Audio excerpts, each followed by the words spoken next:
Hey guys, this is Frindle Chapter 3. Okay, Frindle Chapter 3, the question. The first day of school was always a get acquainted day. Books were passed out and there was a lot of chatter.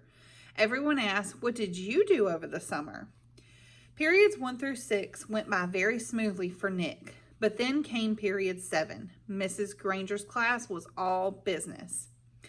The first thing they did was take a vocabulary pretest to see how many of the 35 words for the week the kids already knew. Tremble, circular, orchestra, the list went on and on. Nick knew most of them. There was a handout about class procedures.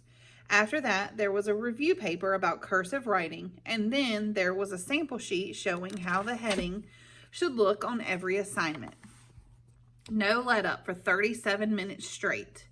Nick was an expert at asking the delaying question, also known as the teacher stopper or the guaranteed time waster. At 3 minutes before the bell, in that split second between the end of today's classwork and the announcement of tomorrow's homework, Nick would launch a question guaranteed to sidetrack the teacher long enough to delay or even wipe out the homework assignment.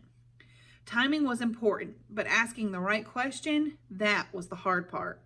Questions about stuff in the news, questions about the college the teacher went to, questions about the teacher's favorite book or sport or hobby.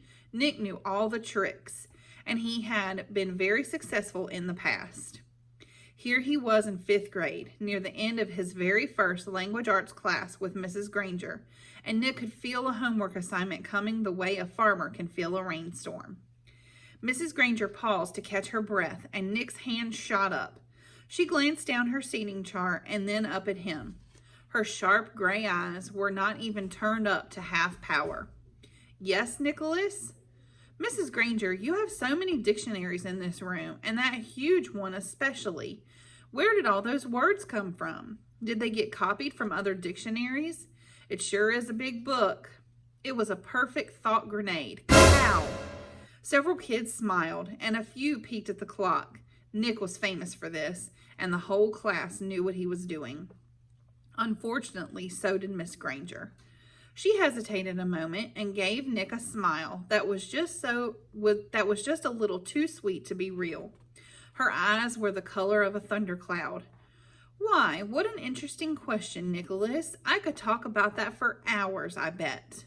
She glanced around the classroom. "Do the rest of you want to know too?" Everyone nodded yes. "Very well then, Nicholas. Will you do some research on that subject and give a little oral report to the class? If you find out the answer yourself, it will mean so much more than if I told you. Please have your report ready for our next class." Mrs. Granger smiled at him again, very sweetly. Then it was back to business. "Now the homework for tomorrow can be found on page 12 of your Words Alive book." Nick barely heard the assignment. His heart was pounding, and he felt small, very small. He could feel the tops of his ears glowing red, a complete shutdown, an extra assignment, and probably a little black mark next to his name on the seating chart. Everything he had heard about this teacher was true. Don't mess around with the lone Granger. So now that we've read chapter 3, I want to show you guys a few things about chapter 3, a few things that I've noticed in chapter 3. On page 13, the very first page of the chapter, you can see there are some words that kind of look squiggly, okay? They look different than the rest of the words on the page, and that is because they are in italics. And the reason they are in italics is because they want you, the author wants to draw your attention to those words, okay? So in that very first paragraph, it says, "What did you do over the summer?" Because when you read it, it's wanting you to put emphasis on that word. So you don't just say, "What did you do over the summer?" You say, "What did you do over the summer?" Okay? Then if you go down to the 4th paragraph where they talk about the vocabulary words, that's why those words are in italics, is because they're different than the rest of the words on the page that we're reading.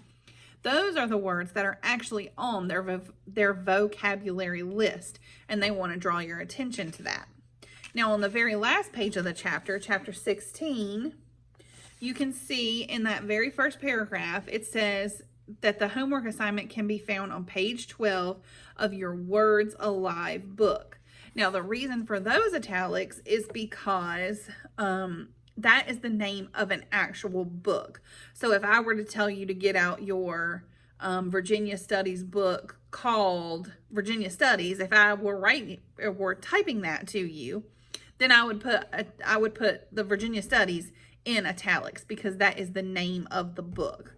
Okay, so there's several different reasons that that any kind of print like that, any kind of words would be in italics, and those are some of those reasons, okay? So as you're reading in any book, look for words that kind of stand out, that may be in italics or maybe they're bold, because they're meant to stand out. That's why they put them in italics, okay? All right.